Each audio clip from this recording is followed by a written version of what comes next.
Oi, eu sou Maurício Leite, você está no Rinshot. Aqui a gente fala da vida da música, aqui a gente fala de compromisso e aqui a gente não passa pano. Rinshot, na pegada, hein?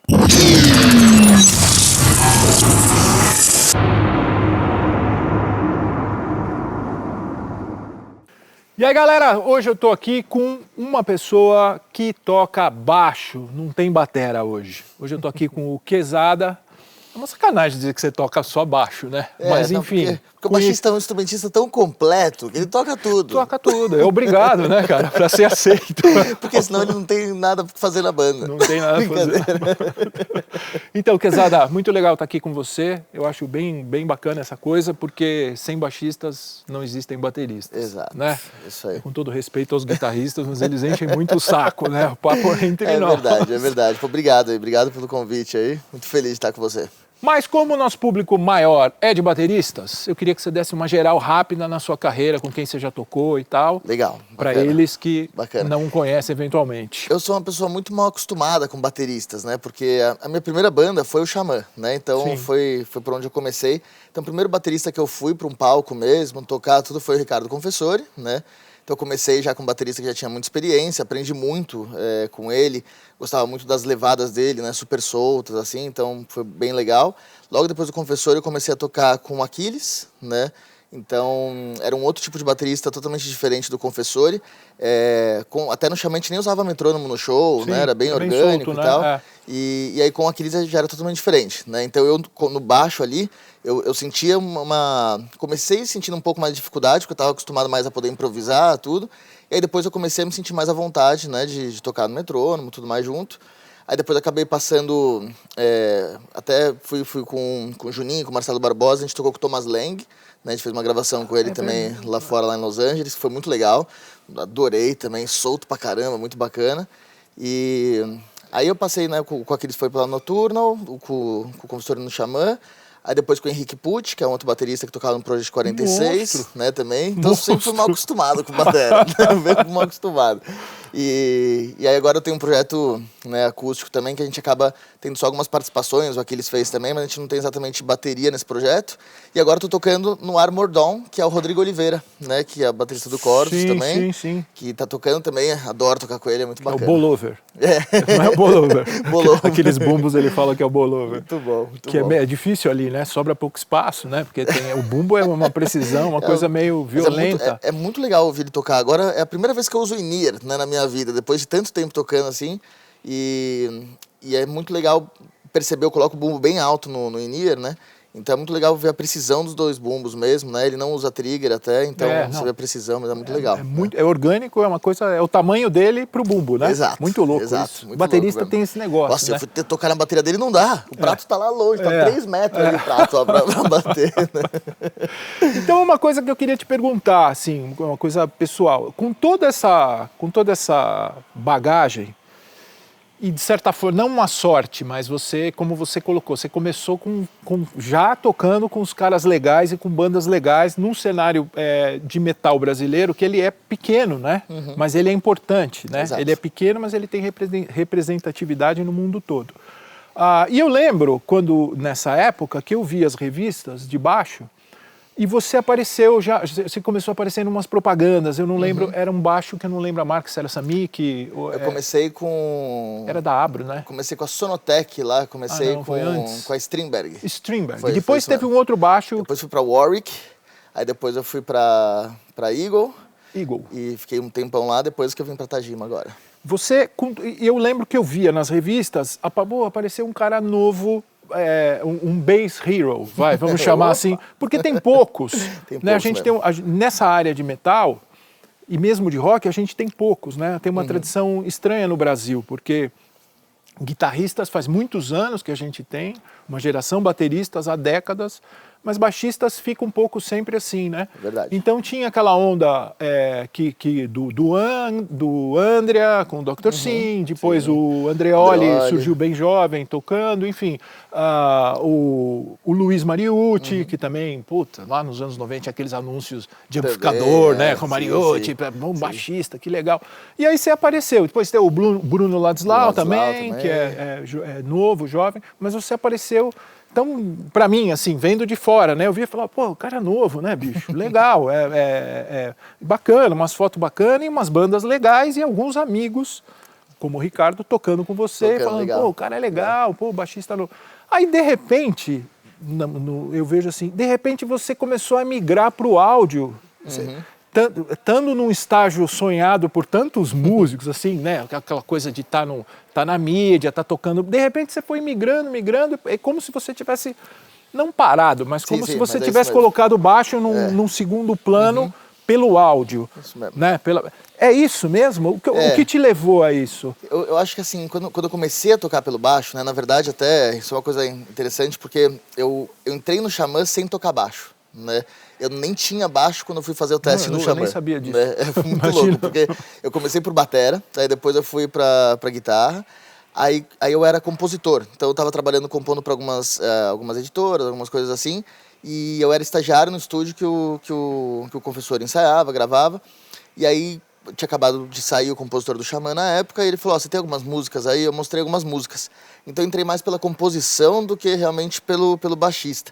E aí eu lembro quando eu fui fazer o teste de baixista até, né, eu falei pra ele, eu sou guitarrista, mas assim, peguei o baixo, tentei tocar, e quando acabou o teste, eu liguei pro Andreoli na hora e falei, Andreoli, eu preciso de uma ajuda bem grande, né, aqui. E aí que eu comecei a desenvolver esse lado mais baixístico, mas mesmo tocando baixo, assim, a minha grande paixão nas bandas eram duas coisas. Era como tudo aquilo era produzido e o business da história. Então, tanto que até hoje, tá, quando eu toco com o próprio Juninho, tudo, eles me criticam porque eu gosto mais da montagem do palco, da passagem de som, da contratação, do check-in no hotel, tudo. Aí quando chega na hora do show, eu tô tão cansado já na hora do show, né, que eu falei, cara, já fiz, negociei com ele, não sei o que, tem que tocar, né, agora. Então, assim, eu sempre tive esse perfil um pouquinho diferente, né, nessa questão.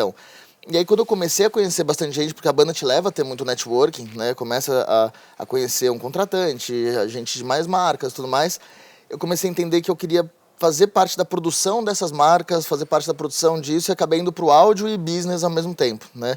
E comecei a entender que o mercado do áudio era um mercado muito grande, né? Fui trabalhar uma época em publicidade, fui trabalhar uma época com trilha, tudo, e eu comecei a me apaixonar muito por esse setor. Então eu tentava levar os dois ao mesmo tempo, mas realmente os esforços, assim, até porque, como você falou, a parte do metal ela é legal, mas ela tem pouco show. Ela é restrita. Né? Restrita, então no máximo você fazia assim, o próprio Xamã, tá, no máximo era 60 shows no ano, né? Então sobrava muito tempo para você poder fazer outras coisas. E eu comecei a me apaixonar por essa história do áudio, comecei a produzir muito, montei um estúdio, mas também o estúdio era mais para eu conhecer mais gente e fazer network, fazer business, né? Que era a minha paixão mesmo, né? Tanto que depois da Nocturnal, quem fazia toda a parte de vamos correr atrás de uma contratação, fazer alguma coisa assim, né? Era eu e o Juninho mesmo que a gente fazia, quem tinha, mas era essa característica. E era muito bacana, né? Então foi isso mesmo, eu comecei a deixar baixo um pouquinho de lado. Foi deixando meio de lado um pouco, né? É uma coisa que é curioso, porque a molecada, ela tem essa coisa do sonho de estar e de ser... E é legal, assim, essa tua colocação, porque você não... Você podia ter facilmente se apegado a isso, né? Instrumento em si. Jovem, assim, falar, não, e pela coisa de estar num espaço de poucos caras. Ah, sim, eu tinha 20 anos. Imagina. Ainda, né? Eu tinha 20 anos. Primeira vez que eu fui fazer um show, eu lembro que o confessor chegou pra mim e falou, Quezada, você tá acostumado com tudo isso? Cadê sua mala? Que a gente ia viajar. Eu falei, confessor, nem trouxe mala. Né? Eu nem sabia o que tava acontecendo, cara. Daí, tipo assim, eu peguei um saco de lixo, coloquei as minhas roupas, tipo Chaves, assim, eu fui com um saco de lixo, assim, e aí chegou lá na hora, o confessor falou, que é isso, cara? Você é baixista do Xamã, mano, você tá com um saco de lixo nas costas. Eu falei, cara, eu nem tenho mala, né? Eu nunca viajei, nem tenho mala aqui pra viajar. E a mulher ainda jogou fora meu saco de lixo no primeiro show, achando que era lixo, e eu fiquei com a mesma roupa 3 dias, depois fiquei com a mesma roupa. Mas deu tudo certo. Não, mas é louco, né, cara? Isso é uma aventura muito grande.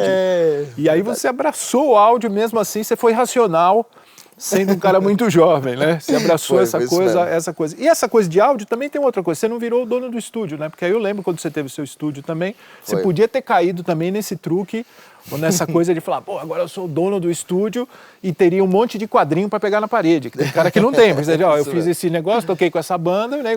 Você também não abraçou ser dono de estúdio. Você pegou a parte mais didática, a parte mais de estar na produção, né? É isso mesmo, né? Quando eu comecei, eu gostava muito de fazer workshop, tá? Tanto que, assim, com o Xamã, isso acontecia muito da gente falar, ó, tem show em Piracicaba, né? Você falava, beleza, então eu vou correr atrás de algum lugar lá para fazer workshop antes do show e tudo mais. Então eu gostava muito dessa parte didática também, né? E eu sempre fui do pensamento que, assim, quando você é dono de alguma coisa, né? Você tem que estar muito preparado para ser dono daquilo, né? Eu nunca me considerava pronto para ser dono de alguma coisa exatamente. E eu sempre falei, eu prefiro ter 20% de um bolo grande, né? Do que ter 100% de um cupcake pequenininho, né? Então, eu sempre relaciono com comida, né? Você pode saber por quê, então toda a minha vida é relacionada à comida.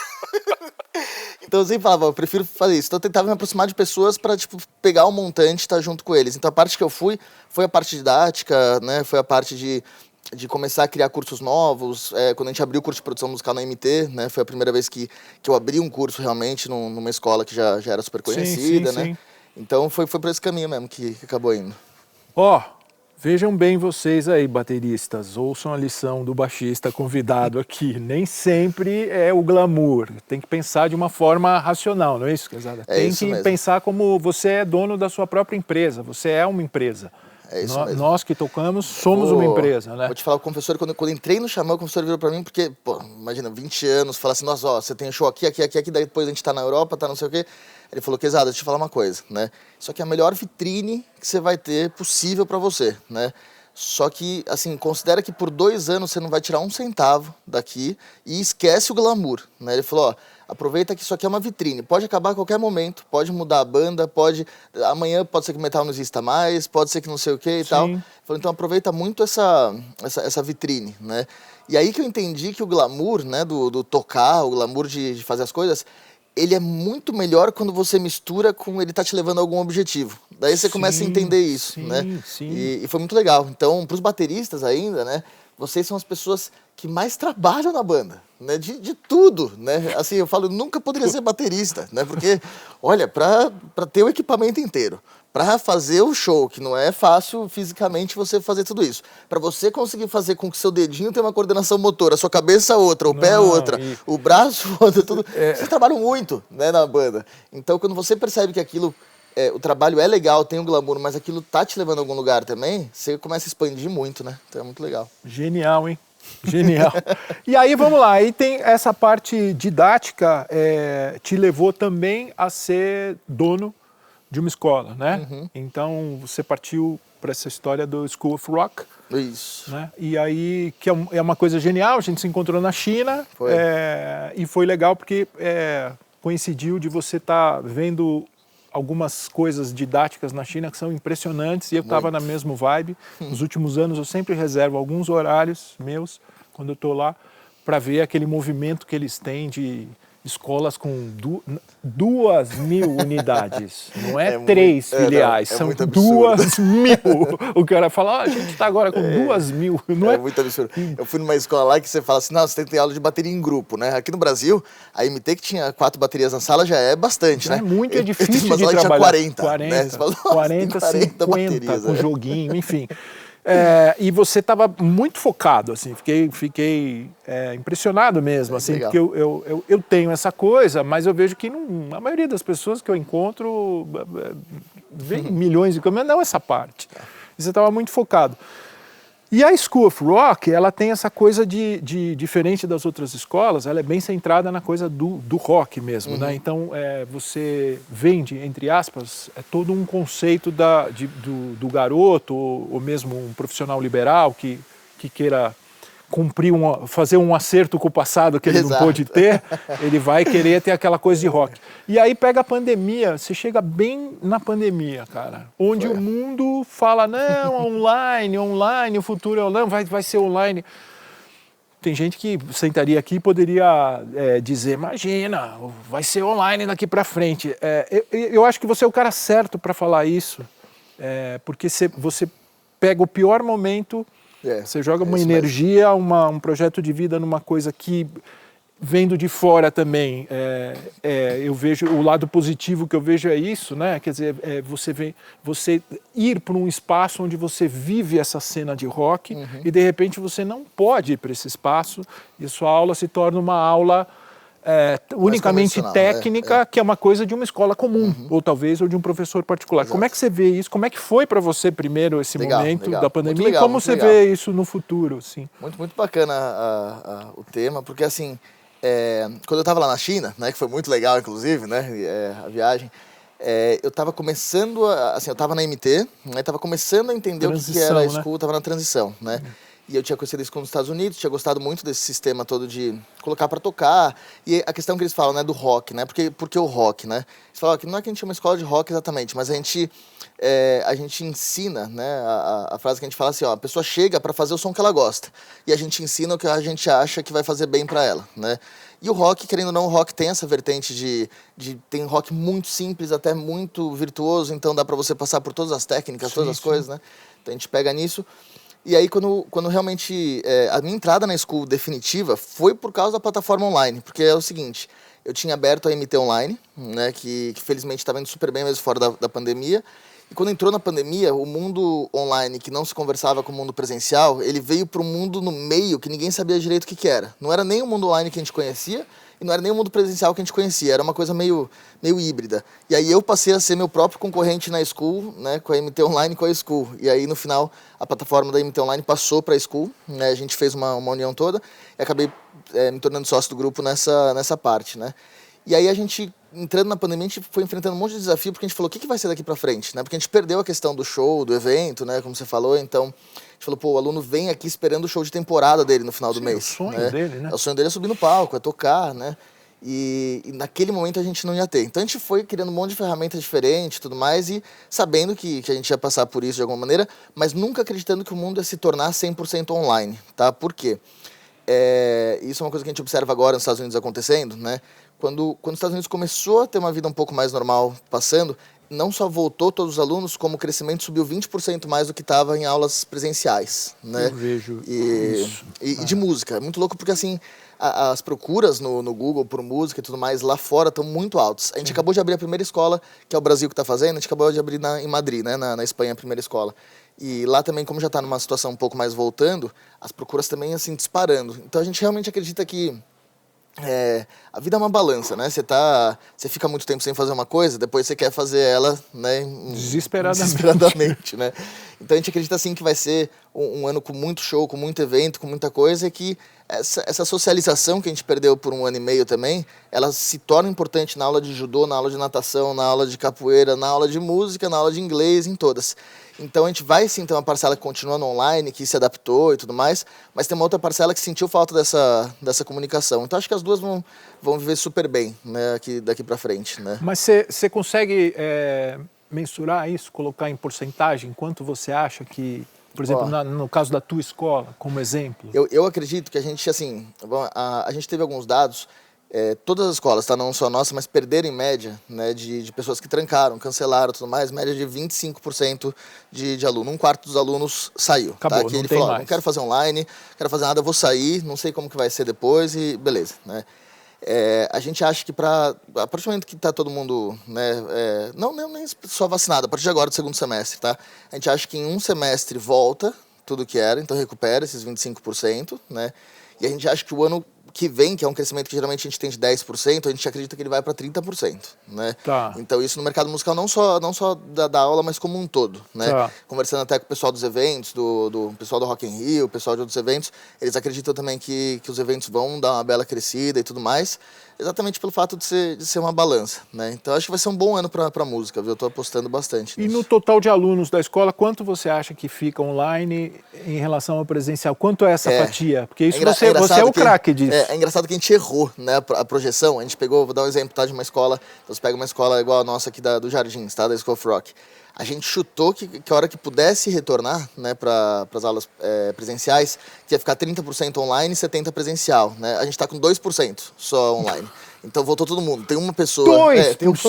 2%? Vou dar uma de Aquiles aqui. Você 2. que acha que é moderno e fala, daqui pra frente o mundo vai ser 100% online, porque você tem preguiça de sair de casa, não tira a bunda do sofá para ir nem no cinema, para ir jantar com a namorada. 2%. Tem escolas que estão em 0 mesmo, tem escolas que retornaram todos, tá? Que assim, não tem ninguém que ficou no online. Então é muito pouco mesmo, tá? A porcentagem que... A gente sempre vai ter aquela porcentagem da pessoa que compra o online como se fosse, assim, até mais uma coisa de streaming, sabe? Que ele assiste às vezes, ele vê alguma coisa lá, mas eu acho muito difícil na música como um todo, assim como eu não acredito em show online.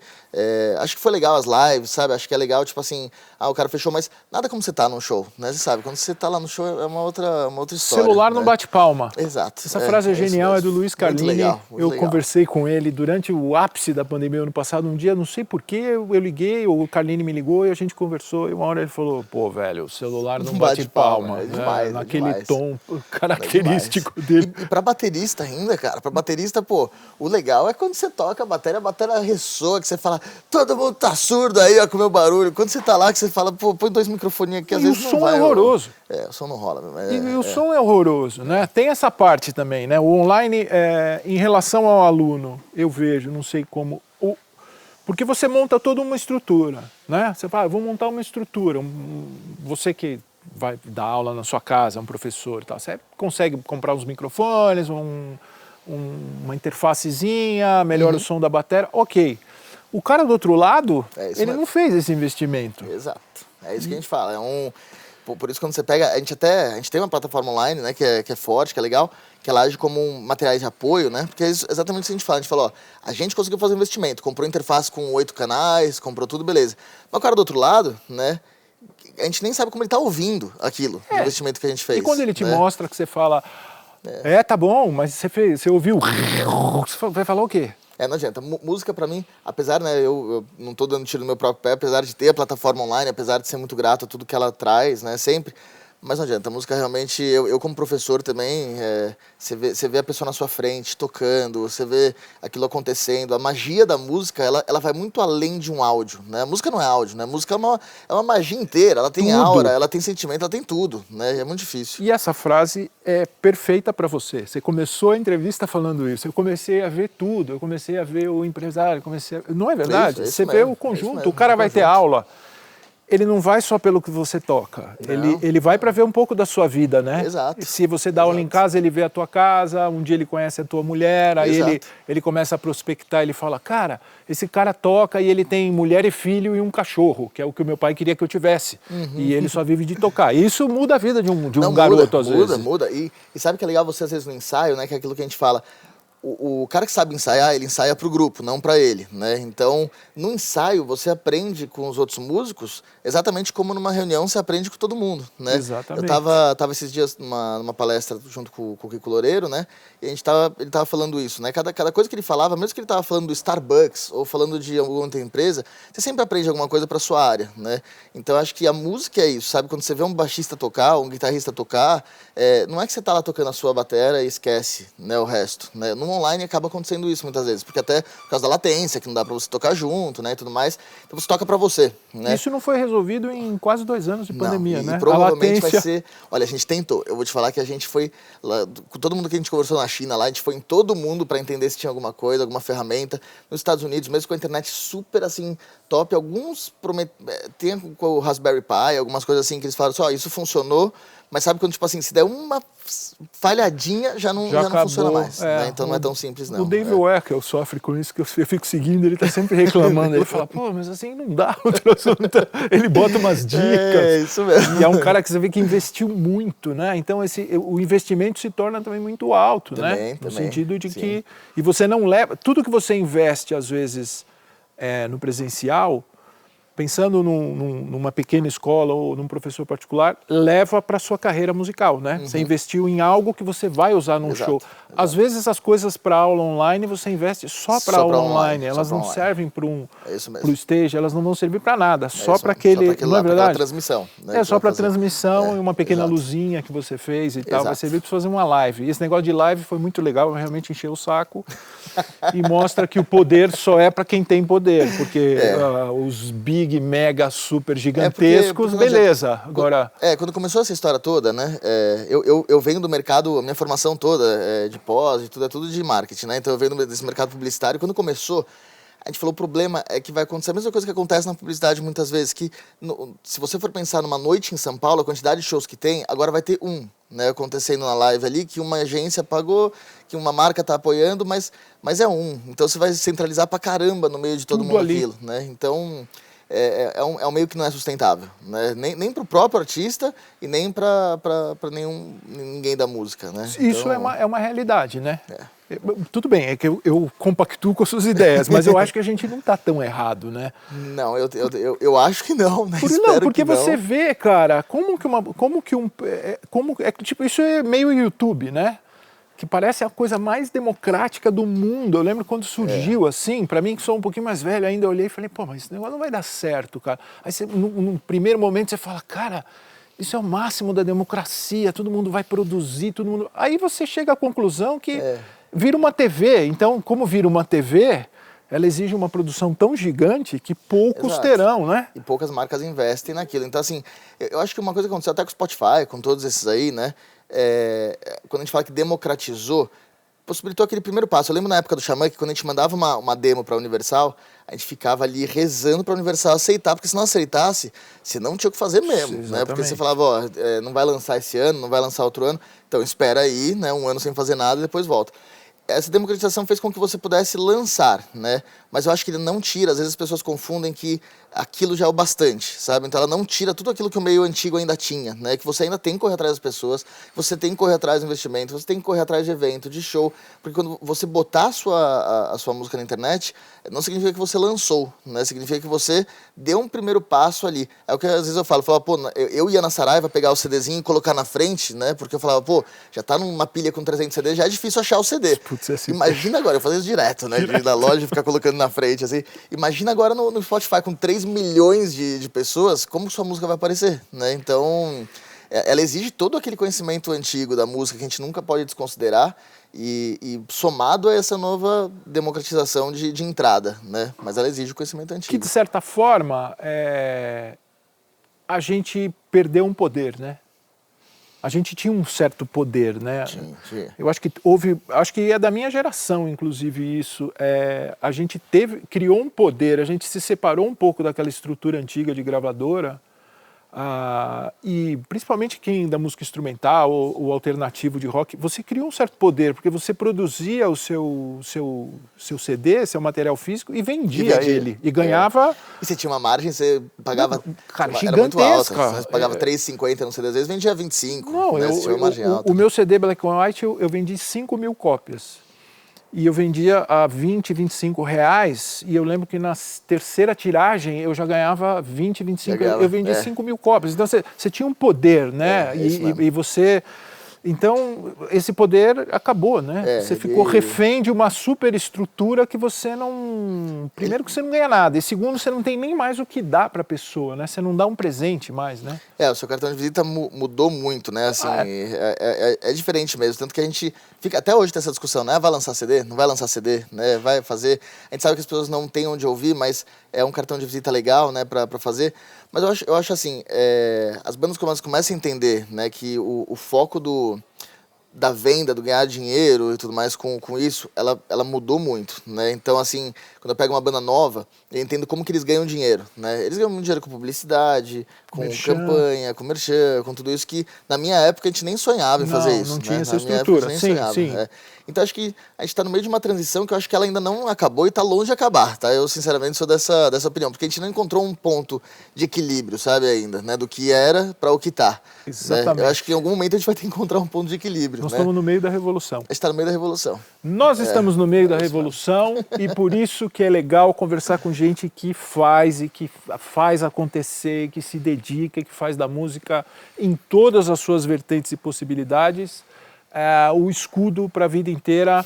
Conversei com o Fernando Quezada. Muito obrigado. Muito obrigado por você ter vindo. Com você aqui, ó.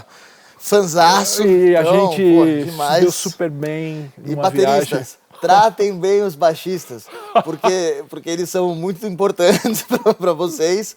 E a gente também, os baixistas, eles sempre vão atrás do business, tudo, porque ele tem medo de ser tirado da banda, às vezes. Né? Então a gente vai...